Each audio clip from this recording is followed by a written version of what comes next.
क्या आपके mango plant का ग्रोथ नहीं हो रहा या फिर पौधा देखने से हेल्दी नहीं लग रहा? तो हो सकता है आप कुछ कॉमन गलतियां कर रहे हो। आज के इस वीडियो में हम बात करेंगे कुछ ऐसे मिस्टेक्स के बारे में जो बिगिनर्स और एक्सपर्ट्स दोनों करते हैं, और इन गलतियों को किस तरीके से अवॉइड करना है वो भी आपके साथ शेयर करूंगा। तो वीडियो को अंत तक जरूर देखिएगा।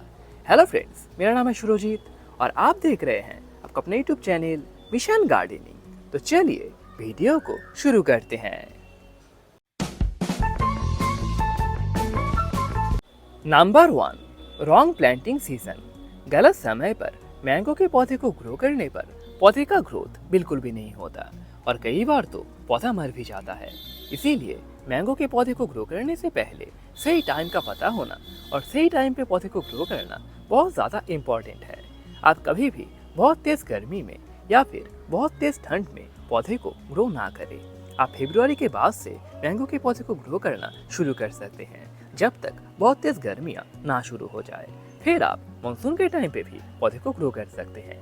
इन्हीं समय अपने पौधे को ग्रो कीजिए बेस्ट रिजल्ट पाने के लिए।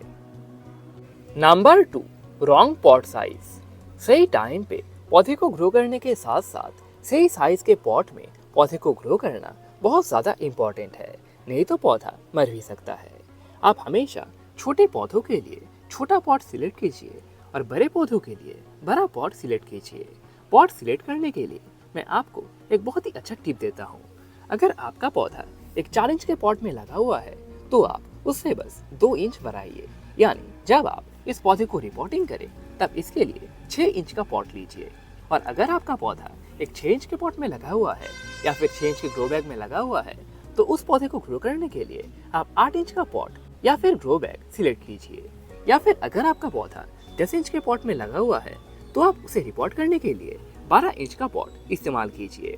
इस तरीके से अगर आप पॉट का सिलेक्शन करेंगे तो पॉट की वजह से तो कभी भी आपके पौधे का ग्रोथ नहीं रुकेगा और आपका पौधा बहुत ही हेल्दी तरीके से ग्रो करेगा।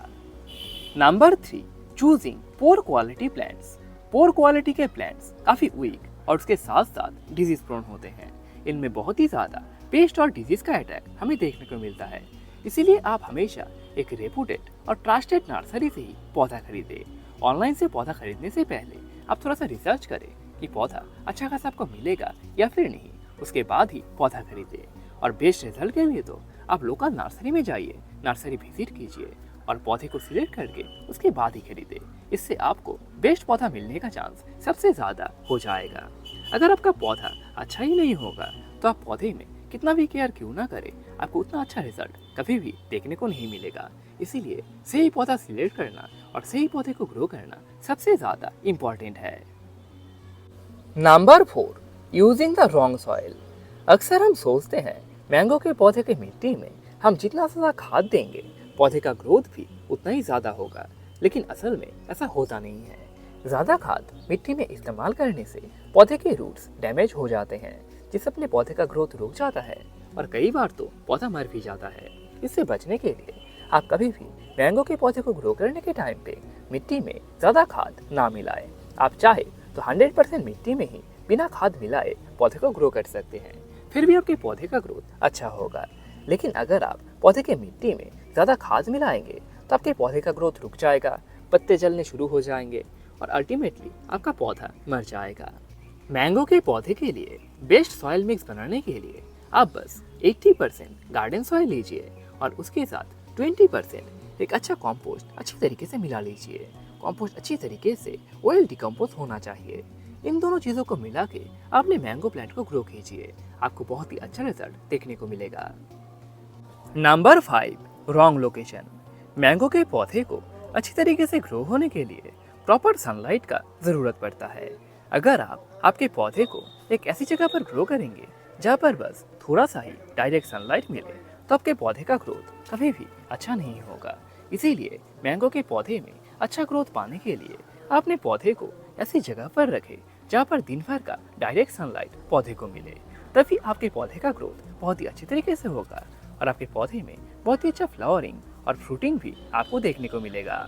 Number 6, over fertilising. अक्सर हम अपने मैंगो के पौधे का अच्छा ग्रोथ पाने के लिए बहुत ज़्यादा फर्टिलाइज़र का इस्तेमाल करते हैं, लेकिन ज़्यादा फर्टिलाइज़र पौधे में इस्तेमाल करने से फायदे की जगह पर नुकसान ही होता है। कई बार पौधे के पत्ते जल जाते हैं, रूट्स डैमेज हो जाते हैं और पौधा मर भी जाता है। इसीलिए आप ज़्यादा खाद आपके मैंगो के पौधे में कभी भी इस्तेमाल ना करें। आप अपने पौधे में ऑर्गेनिक मिक्स फर्टिलाइज़र 2 से 3 महीने के गैप में एक बार इस्तेमाल करें। इसके अलावा महीने में 1 से 2 बार लिक्विड फर्टिलाइज़र आपके पौधे की मिट्टी में इस्तेमाल करें। आप किचन वेस्ट का लिक्विड फर्टिलाइज़र, इसके अलावा मस्टर्ड केक का लिक्विड फर्टिलाइज़र, इनका इस्तेमाल कर सकते हैं। इससे ज़्यादा फर्टिलाइज़र आपको इस्तेमाल करने का ज़रूरत नहीं पड़ेगा।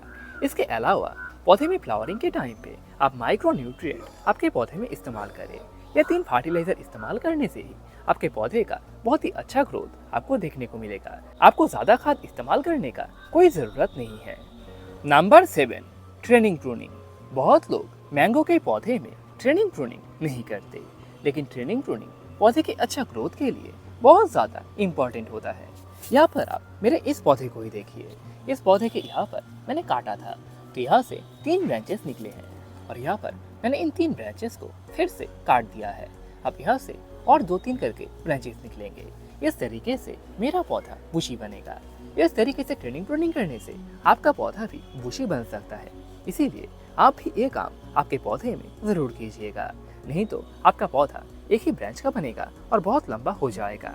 और आपके पौधे में अगर ज़्यादा ब्रांचेस नहीं होंगे तो ज़्यादा फ्लावर्स या फिर फ्रूट्स भी आपको देखने को नहीं मिलेगा। इसीलिए ट्रेनिंग प्रूनिंग करना बहुत ज़्यादा इम्पोर्टेंट है।